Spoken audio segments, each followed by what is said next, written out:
Welcome to the Dirty Side of Leadership podcast with Ron and Kristin, where leadership meets entertainment. This podcast features stories with names and certain aspects that have been changed to keep submissions private. Enjoy the show. Welcome to episode 72 of the Dirty Side of Leadership podcast, where leadership meets entertainment. I'm Kristin, and as always, I'm joined by my unbelievable, amazing co-host and best-selling author, Ron Ward. Once again, Ron wrote his own intro. And you read it. You finally read it. I did. You're welcome. If you're listening, forget the second part of what she said. Just stick with the intro, Kristin. We don't Right. need Hey, it's all true. It's all true. We don't need any side commentary. A little over the top, but a true sentiment.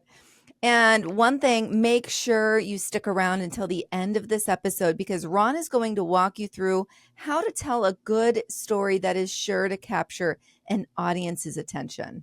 Absolutely. And I've been telling stories my whole life, so should be good. Yeah.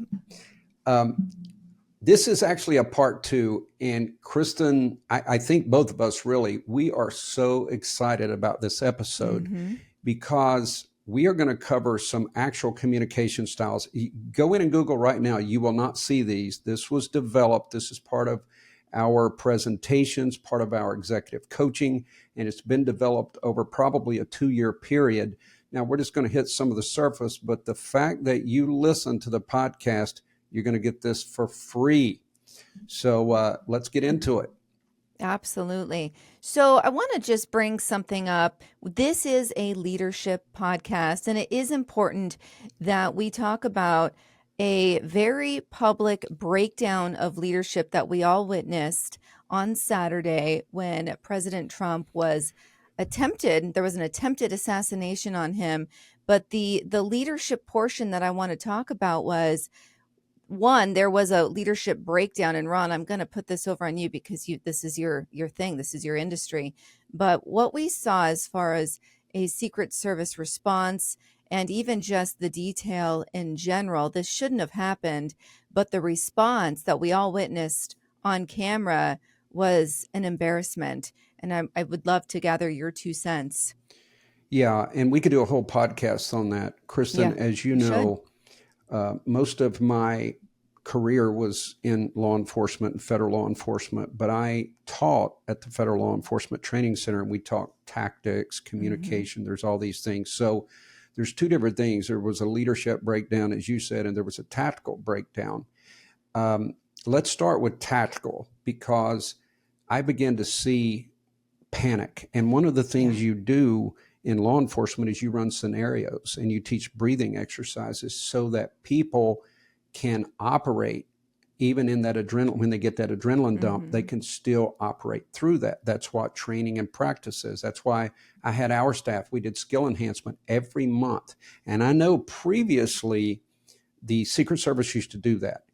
There was no evidence of that. So I saw the panic. I get the fact of diving on. There's no cool way to do that part. But when I saw the female Secret Service agent couldn't even holster her weapon, she looked panicked, looking around. It was a very bad image tactically. Any law enforcement officer knows the local police should be guarding the perimeter. There should be direct communication between the local police and the Secret Service. Obviously, I don't want to get too far into this because so much is going to come out, but obviously people saw this person on top of the building, and one of the local officers saw him and started to climb up the building, is what I was told. Now, don't hold me to this, but why would you not? Where was the communication breakdown? He should have been screaming, run. I don't care if he's shot in the air. I believe they would have probably let him by with it to say this guy that I knew was going to shoot, the former president. So that's one thing. Now, into leadership. Leadership prepares for these kind of things. That's why you have a Huey level view, and anything, especially within 200 yards, is always assessed. There should be drones, government drones, looking at this whole area. I don't understand that. So you have leadership who did not properly either train, assess, or for whatever reason, I don't know, because I'm starting to really wonder how somebody could get that close, because a lot of people go, oh, that's a long ways away. It's not for a sniper rifle. No. There are snipers that have shot people a lot further than that. So you got a leadership issue there. The proper assessment wasn't done. You had a full communication breakdown. That points to leadership. We're going to cover communication today. Mm-hmm. And then you have, obviously, someone either hired people who were incompetent, or they failed to properly retrain and they hadn't holstered a weapon since they went through the academy or something. I don't know. Right. I'm not going to get into the gender issue because I trained with a lot of females that were very effective, Mm-hmm. but this is the highest level. This is guarding a presidential candidate. And you have to have the best of the best. And I did not see the best of the best. Right, exactly. And since I am female, I will touch on the gender issue so that you don't have to take the heat on that one, Ron. And I did put a few videos out there just talking about it, because we know people are feeling a certain way, but a lot of men are nervous to say something, right? So I will just say, as a 5'1" female, I don't care how badass I am, I have absolutely no reason that I would be chosen to protect a president who is 6'3", 6'2". I mean, shoot, 5'5", I would have trouble covering their body with my body, right? So that's an issue. And, talking about the person who's in charge of the Secret Service right now, a female, she was on camera doing an exclusive a year ago talking about how her objective is to make diversity hires, especially women. And what we did see was a lot of women who were not handling stress well. And like you're saying, the tactics piece was missing as well. So this is something we need to re-examine as a nation. This was on display, and ultimate embarrassment. A lot is going to come out, and we need to rethink our approach in business and really ensure that we have, like you've been saying, your aces and your spaces and your jacks and cracks. And that's very important, that we're not just doing things to appease, because we just witnessed what that does. And Kristin, all good trainers, federal law enforcement trainers, knows there's something called vertical plane. And as best you can, you stay on the same plane. For example, as a U.S. probation officer, if I was in someone's house and let's say I sat down on the edge of the couch, we never sat back and get comfy, but they stood up, I'm going to stood up. I'm going to stand up. It's called a vertical plane. You don't want to give someone a tactical advantage. And you're right on the height issue. Again, I do want to say I've seen some very effective federal law enforcement officers who are female. I've not worked with, when I was a police officer, it was an all-male group. But the point that you made about height, about strength, it's things that have to be considered. And once again, folks, I know we have females listening. This is not aimed at you, but Kristin made the point. You got to be tall enough, make sure strong enough, because this is the highest level. You're guarding a presidential candidate. And I would say, by the way, I would say the exact same. I wouldn't be changing any of my statements if this had happened on the other side. Nothing would change. I'm assessing what I saw in leadership, but we better get into this. Yeah, we better. So this is all about communication, and communication is not only the backbone of any business, company or agency, church, synagogue. They need extra security these days, by the way. It's the key to individual success. And we're talking about communication here. So as a bonus, communication is the key to good relationships. I think we all know that. And if we don't, we should really be looking within. If you can't communicate, you're not going to get far in a relationship of any sort. So not only will this help your leadership, but it will help your marriage, your relationship with your children, family, or friends, right? So at work, it can create a productive and harmonious atmosphere and make you stand out amongst your team members. But on the other hand, poor communication will create a host of problems. And when onboarding new employees, managers rarely work with individuals on their communication skills, like soft skills. I did, and I remember my employees would tell me after the fact, wow, I thought you were like really, really micro when it came to these little tiny things regarding communication. But then they thank me later because those have such a huge impact. So core competencies should always include soft skills with a huge emphasis on communication. So remember, good communication starts with each individual. Absolutely. I remember one time there was someone that I had a lot of respect for, but they had to stand up and make literally a 5-10 minute presentation at a conference room table. It was horrendous. It was just horrendous. Yeah. And it caused you to lose respect. So you got to be ready. If you don't practice your communication, you can't be ready on the fly. And Right. Kristin knows, even with me, I listen to this podcast, but I'm gauging myself. There's some habits, some things that I don't like. And she and I did an episode called Talk Like a Boss. You should go back and listen to that. But I've really been working on, because when Chris and I started this, I did a lot of public presentations. As a matter of fact, I've been a trainer, instructor, speaker my whole career, but I had not done, other than being a guest on podcasts, and I wasn't pleased with that either. I had not done this type of one-on-one. So I've had to work on that. So people need to take it upon themselves. And we're going to give you some tips, some ways that you can practice toward the end. So stay with us. In addition, you're getting that storytelling, which is a lot of fun. So to begin with communication, we have to talk about attitude. You don't have to be around someone very long to realize either they're going to have a positive attitude. Now, there are neutral people who just don't talk much. You never get an opinion about anything. Right. Or then you get negative people.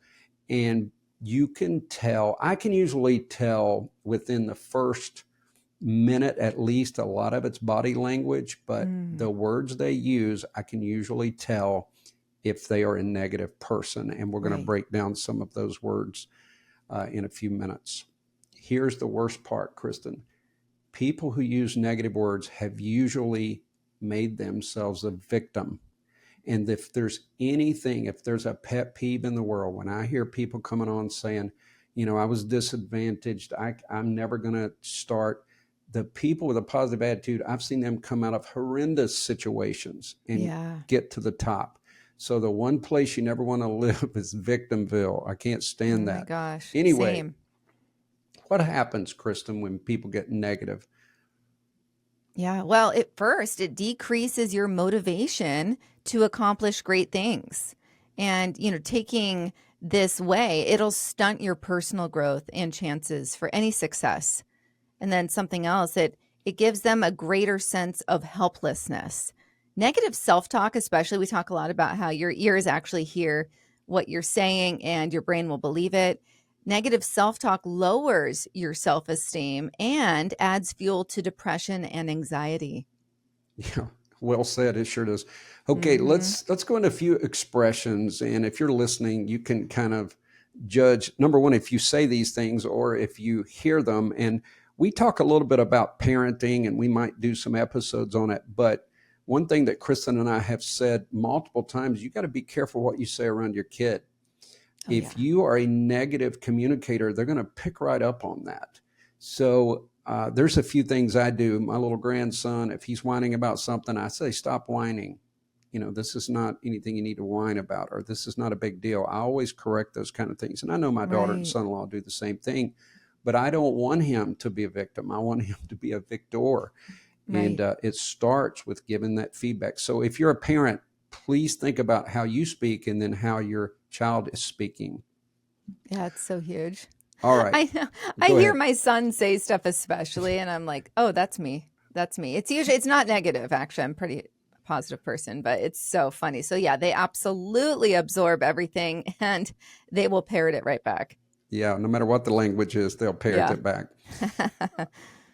I like this. I mean, I don't like this, but this is one way that you can tell if someone's negative. This is the kind of statements they make. My coworker's so abrasive, I can never get him to agree to anything. I wish my son cared about something, but he seems apathetic towards everything. Mom must think I can't do anything right. She's very controlling. Now, I want to take a break right here. Kristin, do you notice the exaggeration in these sentences? Yeah. We've talked about it before. People who speak negatively are usually led by their emotions. Right. And your emotions will always get you in trouble to make you believe things that are not real. It'll make you think things are larger when they're not. Right. It'll do all kinds of things. Emotional control, we've said it before, is the height of maturity. So the words I used were anything, everything. You're always going to hear that. Right. You never listen to me. Here's another one. I just feel so anxious. What if this interview goes horribly wrong? That's your brain protecting you. Your brain wants to protect you, so it's going to have those thoughts. It's going to go horribly wrong. How about this one? He promised not to tell. I've never felt more betrayed. Now, they may have felt way more betrayed before, but they're in the moment. So right now, it's the ultimate betrayal. Exactly. This is just simple. Sorry, we thought this cake was going to be much bigger. You must be disappointed. You know, when you're selling something, I'll start to say, when you're selling something, don't open the door for disappointment. Oh my gosh. You talk about how beautiful that little cake is. Yeah. Goodness gracious. Everything, so much was wrong in those statements, but we're all guilty of it. I've definitely, especially in my marriage, I've definitely been like, you never do this. Actually, it's wild. Like in the last 5 years, I've really reined that in and noticed how that really, how it feels. At least my husband's told me. You're painting, you know, I hate when people are all painted with one brush, right? All police officers are bad, right? Or whatever. So that's what you're doing, though, when you're using these exaggerated statements. So it's really important to pay attention. I have a few common ones. Everything happens in threes. Oh, basically. Yeah, I've heard that. I hate that. You know, it's funny. My husband actually said that the other day because we had like the hot tub broke after 1 year and then 2 other things. And I was like, all right, dude, like, I only say that when I get like a check or direct deposit. You're like, keep it positive. Everything happens in threes. Oh my gosh. What about I'm waiting on the other shoe to drop. Oh yeah. That's the way to do it. Yeah. Out of the frying pan and into the fire. Ooh. I don't hear that one as much these days, but definitely heard it before. What's your favorite? For everyone listening, curious what your favorite is, let us know. Ron, how about when you had pink eye and you told me that you had a face for podcaster radio? I thought you said that. Did I say that? No, I think you said that about yourself. I put that in the notes. I was going to say that Kristin said I had a face for podcasts, but... you said that about yourself, mister. No, that is in there because think about the power you have with your friends to influence. Now, I know a lot of guys, and I'm sure women do the same thing, but, you know, I've got guys that we just harass each other, right? You know, I had a guy the other day said, man, I think there's more gray in your hair. He's one of my best friends. Of course he's going to say I love that. it. So we do that stuff and it's fun. But a lot of times you have a lot of power to influence people around you, and the words you choose are important. As you know, Kristin just talked to, right before we started recording, our Ford Media Executive Director is here. We're working on a big project. His name is Gary. And I joke with him when I ask him something. If he says maybe, I go hedge word. So I have got him so paranoid. Yeah, but he's really catching it though. That's awesome. Like I'm making him do an ice bath while he's here. You know, I'm into ice baths now. I love that. Yes. I've got it in the yard. So he goes, I'm not sure. I went, hedge words, you're doing an ice bath. So then later on I go, are we really doing an ice bath tomorrow? He said, you better believe I'm doing an ice bath. That's amazing. He knew he'll get razzed if not. Yeah, we're having fun with it. I think that's great. I think it's good because especially you don't see women doing that anywhere near as much. But for guys, that's pretty typical. And I think it's really healthy to razz each other, right? Because as long as it's coming from like a playful place, it's the truth, but you're giving each other a hard time. And in a sense, it's accountability. And I think that is so important. So I actually love, with that whole culture of giving someone a hard time. He told me I had more gray hair, but go ahead, Kristin. Yeah, well, oh my goodness. Got to keep you in check, Yeah. All right. So let's look at communication styles. So let's start with the agitator. And the agitator seems to take pleasure in getting people frustrated. They basically know how to push your buttons. They say things like, I knew you wouldn't catch on to this. Oh man, that would just really light me up. This is terrible. Try it again. If you can't do the job, maybe we need to find someone who can. Wow. I've never worked with an agitator, but that would make me want to lose my mind. But I've seen people who are agitators that work for me. Not many, but I've also Yeah. had friends that way. They're always finding something wrong. They just it's like they love to sow Yeah. division. It's really weird. I would say they're very negative people They and are. They are. insecure. Exactly. This is my favorite, passive aggressive. People who are passive aggressive, they're really getting a point across. They just are kind of a little too coward to do it. Now, again, passive aggressive is fun if it's a friend and you can do a lot of fun things. But I know people who communicate that way in business. And I like to use the example in training. You're showing someone your new home and they go, oh, that's a good starter home. Or you buy a car, it's your first car and they're like, oh, that's nice. They didn't have leather. Oh my goodness. Passive aggressive people will actually diminish you in a roundabout way. There's a lot of ways they can do it. They can act like they're joking, like, oh my God, you can't catch on to anything, or you're such an idiot. They do things like that, like they're joking. But passive aggressive is alive and well, and you're going to see that all the time in business. It's a low form of bullying, can be a higher form of bullying. And if you're a manager and you have employees that are always passive aggressive, you need to address that because it can just get worse. And you don't know how the recipient feels. That's the problem. You may think someone's joking, but maybe the recipient is being hurt by this, and you need to have a private meeting with them. Because we know that men get bullied more than women in the workplace. Kristin and I have showed you statistics on that, which kind of surprised us, but it happens. Yeah. Well, it does tie back to how we were just talking about men giving each other a hard time. And of course, we were framing it more in a playful friendship way, right? But in the workplace, not so much. Yeah, you got to make sure that it's been okay. And trust me, Kristin, I had type A personalities. Imagine 75% of my staff were either firearms instructors or defensive tactics instructors. A lot of ego there. So we had to be careful, people coming in, that they weren't being, and plus they had to do skill enhancement. So they're actually rolling on the mats and doing all that. And you got to be careful that because some people are really good and some are not as good. Yeah. And they can dominate them. Right. So, I could see that. Yeah, we had to keep our eyes on that. Yeah, that's smart. So then there's generic, and that's the wrong target. So this individual is usually afraid to communicate to an individual, so they throw out a generic statement, hoping you can read between the lines. So an example is if someone shows up late regularly, this person's going to send an email stating it's paramount that you arrive to work on time, but it's going out to the group, not just the person who it should be going to. So everyone else was there on time and they're getting this general communication. That's quite agitating. And Kristin, they know it. The other staff know, and usually they know who, and they absolutely know the manager is intimidated by that person, and that's why they're doing a generic communication. I've had that happen a lot as well. Right. The next one we call the Rambler.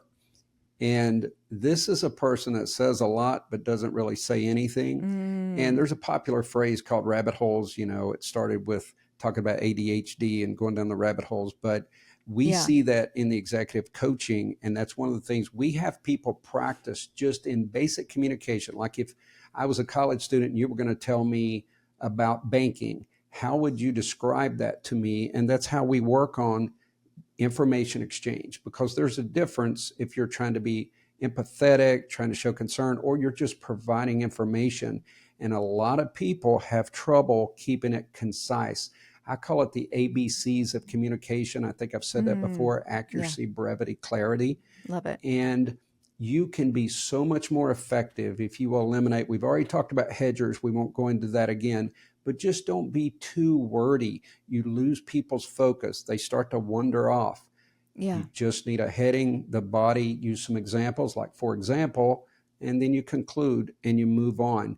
But everyone, I'm sure, knows someone who just rambles on and on. Oh, yeah. And in the coaching, we draw them in. Hold on, time out. Let's work on that.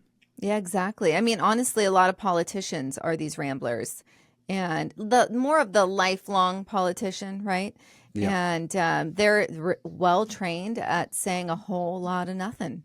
Yeah. And some people feed into it, and some people see it right there in front of them. I like it when the like a politician, when they have a script, and it doesn't matter what the question is, we call that reflective listening. We won't have time to get into that now, but they really don't even reflect on what's been said. They just throw out their Right. talking points. That always Yeah. gets kind of funny to me. And I've had that happen in interviews, by the way. Oh, I can imagine. Yeah. So something else is the singular. And I don't know if I'm a Toby Keith fan, the late Toby Keith. He has a song. It's I want to talk about me. I want to talk about I, and it goes on and on. But this is, we want to remember that when you ask questions and allow people to talk about themselves, it creates a dopamine drizzle and they will be drawn to you. So that is the science behind why people like to talk about themselves. So there you go, folks. I think it's pretty interesting. Yeah, and in the executive coaching, sometimes Kristin knows this. We have people like during the week say, get to know some people and find out 5 unique things about them. I only do that if I realize I've got a singular communicator, someone that talks about themselves the whole time. Right. The next one, and this is rare, but oh my God, it can be so much fun. I use this in my book. I use it in my training. I could not put it in this program, but I had a manager who used metaphors. We call it the metaphor explosion. Yeah. And there are people who talk in metaphors, and it's almost like the Socratic method of teaching. They want you to figure it out. They don't want to give you the information. So I had the former military person, and I have said this before, so I'm going to be brief, but she would use things like, if you push the right button, the elevator stops at the right floor, or flowers only bloom in the spring. And the one time I told you, Kristin, she used those military references. So my boss was on there and she said, we're all asses and elbows down here. And it's just all really humorous. But if you like metaphors, just make sure that the listener, the recipient understands it. That one makes me nuts. It's like when people talk in riddles. I'm like, I don't need a cognitive test every time I talk to you, right? Exactly. So the only military metaphor or saying I know is what makes the grass greener, blood. But that was the Army Ranger chant. What does that mean, Ron? I'll tell you what. I will tell you. I do understand what that means. But it's that appreciation, that grit, determination. But right. I do love the Army slogan. It's mission first, people always. And I love that. I use that multiple times. That's awesome. All right. My favorite, humor, but make sure it's appropriate. So humor releases endorphins, dopamine, and serotonin. So it's no wonder that let's think about some people that are unattractive that can pull really good looking women, like Bill Murray, for instance. So many women have crushes on Bill Murray and he's not attractive. Why? Because he's hilarious. He's confident, right? So when somebody has a good sense of humor, they are attractive to people because they release those endorphins, dopamine, serotonin, right? So there is a lot of positive that goes into being a humorous person. But again, make sure it's appropriate. And Kristin, I was so inspired by our podcast on Bring Humor Back, or Humor in the Workplace, that I made a presentation about humor. Love it. We literally show the statistics, like leaders who use humor are 32% more respected. And also their staff is 15% more likely to solve a creative problem. So humor, like you said, those endorphins, it helps people think straight, and also it builds morale. There's so many things we could say about humor, but we did do a podcast on that. But we should go into the science in humor.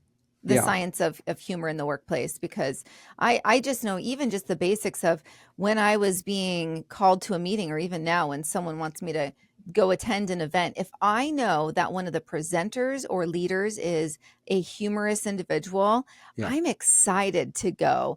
But if they're dry, not so much, right? It becomes almost burdensome. So there's a lot behind that. Yeah, there's nothing like a funny public speaker. They cause you to remember things so much better. Right. Then there's the non-communicator. We mentioned earlier you have positive, neutral, negative. These are the people that are neutral. And I like to use the skunks will spray you, but the turtles pout. They may or may not be pouting, but they just don't communicate, and you don't know what they're thinking. I guess they want you to read their mind. But if you're going to be in leadership, if you're going to be in any kind of management, you definitely have to communicate. Don't expect people to read your mind, and that creates problems in relationships. It creates problems in the workplace, at home, everywhere. You got to have a certain level of communication. Yeah, you do. And Ron, you're talking in riddles with your skunks and turtles, but that's okay.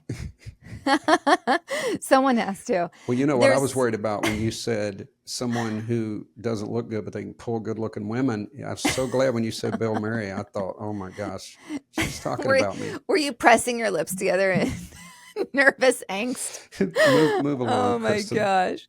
So then there's insecure communicators, right? So they're hesitant to express their opinions. They will say what others want to hear. When I was a leader at the bank, and now even with my students, when I have a student or even just people in circles that I run in that are hesitant to express their opinions, I can see that. And that's when I give them the platform. Hey, Sarah, what are your thoughts on that? I love it. Or I'll say, I can tell by your look that you have something that you want to share. And then they'll be like, oh, okay, and they share. So generally, as a good leader, you're going to have people that are a little insecure and hesitant to express their opinion. And it's your job to identify that and then give them that platform that they're not going to put their hand up generally and ask for, right? So that's all about your skill as a leader.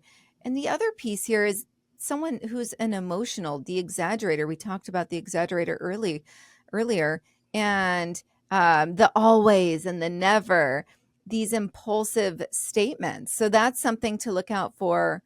Also, I'll be honest, I talk about my mom a lot because she's an amazing leader and previous executive, but sometimes I hear her talking with her sisters and it's highly exaggerated. Oh my gosh, over something. And I'm like, what? And then she'll tell me, I'm like, oh my goodness, Mom, like, it's like the sky is falling. So a lot of people are those exaggerators, and sometimes you got to call them out on it. No, and they don't even mean to. It really is, the emotions kind of take off. And right.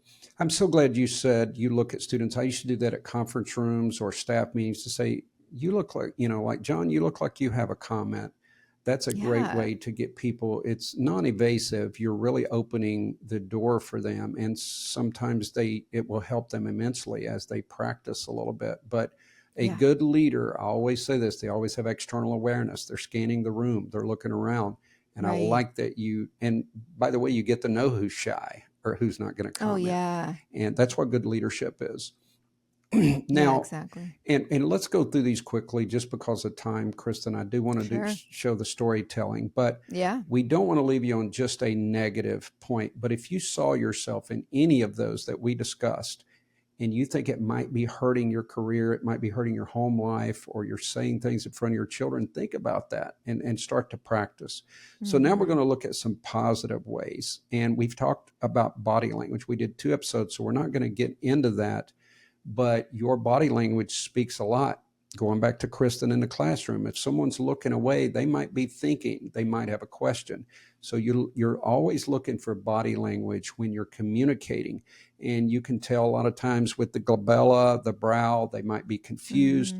Mm-hmm. You can tell if they look anxious, they've got something to say. There's ways to do that. And you also have people who will try to ask every question. And that's why you got to control that. They are just communicators. They might be the Ramblers or something like that, but they want to talk all the time. You got to take care of that. But there are ways with your body language to be very open to show you do want this communication exchange.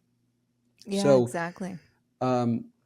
Start us off, Kristin. What's some positives? So some good personal characteristics of positive communication. One, this is huge. They're polite. They're expressive, clear. They provide sincere opinion.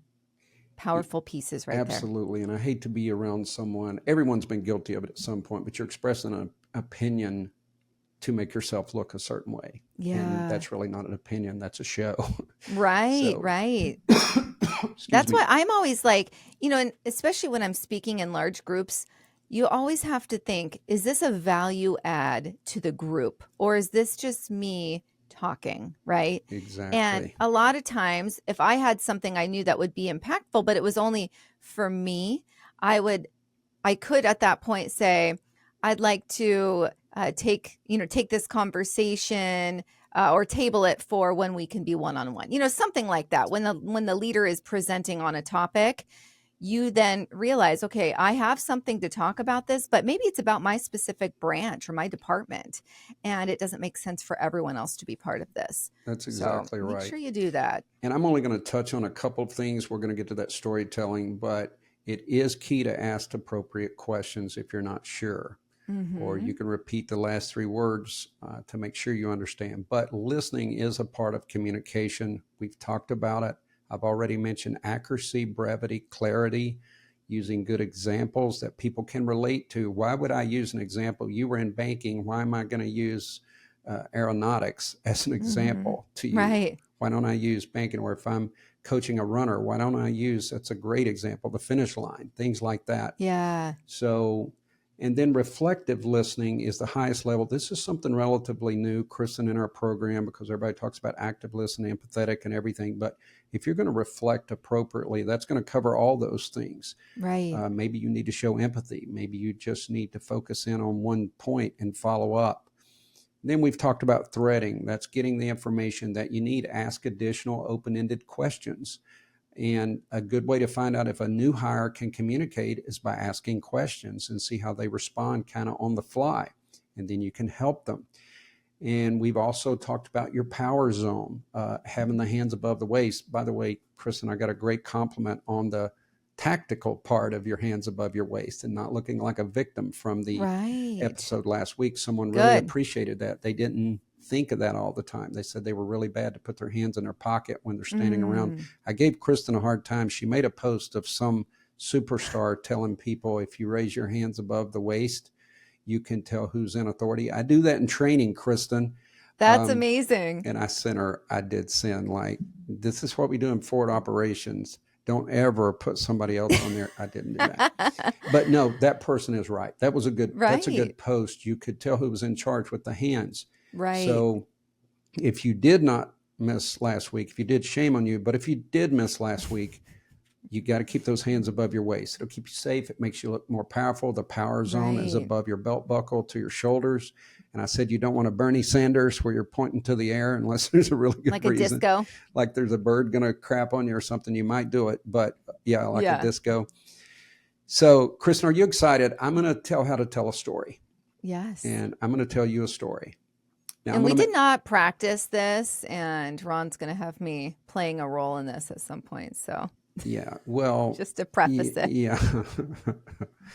This is Storytime with Kristin Sokoloff, or Sokoloff, I learned is the other pronunciation. Yeah. So, I didn't know that. Do you want to go super Russian on it? Sokolov. Yeah. I didn't really want people to know I was working with a Russian, but whatever. Anyway. Hey, married into the last name. I was a Scot before, and I loved my last name. But there were like, do you know, I never asked your maiden name. I didn't know that. Yeah, Kristin But Scott. Also, how do I really know you're not a Russian spy this whole time? You don't. 72 episodes. Oh my goodness. Right. So storytelling. So Kristin, when you're telling a story, people make it too complicated. I watched a video on storytelling. They made it so complicated. Here's what you need to look for. You need to look for a hook, intriguing connectors. That's things that draw me in. I'm like, oh, what happens next? And a strong closing. Now, a good manager should tell a story occasionally, but you don't want to be the storyteller that says, well, way back in the day, we had to type these on a typewriter and you've got a computer, so be quiet. That's kind of stories people don't like. But a great story, I'm putting Kristin totally on the spot. Kristin, I want you're going to tell that bank robbery again. Okay. But what I want you to do is I want you to hook me right in the beginning. So what do you think would be a good intro? This is a pretty given. What's going to get me interested? Like, I've never heard this story. Boom. What would you say to start it off? What would be your hook? I looked up and I see a man wearing a mask. All I can see is his eyes, and I have a gun pointed in my face. This is too easy. Yeah, you got me. You got me hooked. Okay, then I want you to think about, start to tell from there, but think about, wait, like this story is exciting. So I'm making it easy on you, Kristin. But Thank you. throughout any kind of story, people start to, like I said, they lose interest. So an Right. intriguing connector means I'm intrigued and I'm connected to the story. So start to tell it again and do something. I want you to keep me right on this. You've got me on a chain, and you're taking me with you. So, okay, so continue on. Yes. I've already told you the first part. Now I'm going to continue with Got the a gun story. in your face, Okay. yeah. Okay, perfect. From there, he told me to put all of the money on the table and told my friend next to me to bag all of the money. And I was nervous that he was going to shoot me if I didn't give him my nickel rolls. So I said, "Do you want my nickel rolls?" And he said, "No." No, I'm totally intrigued, but you threw in humor, which is great, because I know it wasn't humorous to you, but when you said, you're sitting here thinking, does he want my nickel rolls? Yeah. That's really funny, but that was definitely an intriguing connector. A little bit more, Kristin, continue. Okay. So my boss was in the back, and I worked for a bank that had a giant mural. So you didn't know that the door leading to the back room was actually there until it opened. So my boss came out and was confronted by the robber, and the robber pointed the gun at my boss, who was completely taken aback by his presence. And at that point, he told him to put both hands up in the air, so he knew he wasn't calling the police. And at that point, he finished robbing us and he ran off. And then that's when I hit the security alarm, because I didn't want to do it in front of him and anger him and have him end up shooting me or my friend or my boss. Boom. So that's a great ending. I actually, believe it or not, you told such a good story that I know you dated this guy that robbed you all. I remembered that. And No. I mean, no, you were in the police car. I'm sorry. And you drove Oh my past gosh. another guy that you dated, right? Yeah, when they were trying, basically the FBI was trying to pin it on some poor guy on the side of the road who had different color eyes and everything. That you They were dated. trying to pin it on him, and apparently I dated his brother. Okay. He told the Most FBI stories that was with wonderful. Kristin ends up with her dating the person. So I know that's a given when we start a story. Hey, Oh my goodness. That's in my Innocent trainings. dating, FYI. In my not Tinder she dating. did clarify that. I tell a story about, I just make up something like, I'm outside and I hear this. I started off by going, have I told you about that night I think I walked up on a bear in the dark? And you do something like that. And I tell a story about a shooting that I witnessed, things like that. But Kristin, you did that. You kept me. Now, again, a bank robbery is low-hanging fruit. Yeah. But you can turn anything, like if I'm teaching you how to write a report and I've got a great story, I could say, oh, let me tell you about the time I wrote this report and I had the wrong word and the judge read it. Like, remember when I told you I put the defendant Pubic relations? Well, no, that was a good one. But this one said the defendant appears to be a treat to public safety instead of a threat. Oh, gosh, yeah. So I would start it that way. But you can literally, in your onboarding, in your communications with your staff, and this can be used at home with your kids, you can tell them a story that they'll understand or relate to. But you should have, when I say a strong closing, a lot of times if you're information exchange, the closing should have a teaching point. But if you're just telling a story, it's just a strong closing. People need to know it's the end of the story. And now you can ask questions. Like, I've got a lot of questions about this bank robbery. But you don't want people interrupting a story asking questions, because it detracts from the content or the intriguing connectors. So anyway, any final thoughts, Kristin? Yeah, would you say less is more when it comes to storytelling? I'm so glad you asked that, because it depends where you are. If you're at a campfire with a camp group, more is better. But if someone's busy and you're wanting to make a point, then less is more. But you need to have very intriguing connectors, because if you water down the story, then you shouldn't have even told it. That's true. So there is a little bit of time to telling a story. Like if you just said, did I tell you about the time I got robbed? This guy came in, put a gun on us, and ended up taking all the money, made my manager raise his hands. Like, that is not intriguing connectors. You do have to make those distinctions as a leader. But try it. If you're listening, try it. Incorporate a story into, I'm sure you've had something interesting happen, but make that a teachable moment and add a story to it. It can work wonders. And I teach people how to do that in interviewing. Make about 1 out of every 4 answers a story. Tell them a story in the interview panel. They'll love you. That's true. I do remember when people were interviewing with me, those are the people I remember, or at least the stories I'm tuning into the most is when it was actually like a scenario based. Exactly. So yeah, I agree. All right. I want to just reiterate a couple quick things. Practice at home. And if you find out, and this is a great way, if you're serious about your career, you're serious about communication, record yourself talking or telling a story or conveying information. That's what we did at the Academy in my instructor development course. And it stunned people when they listened to themselves. So if you're really serious, record. Also ask for feedback.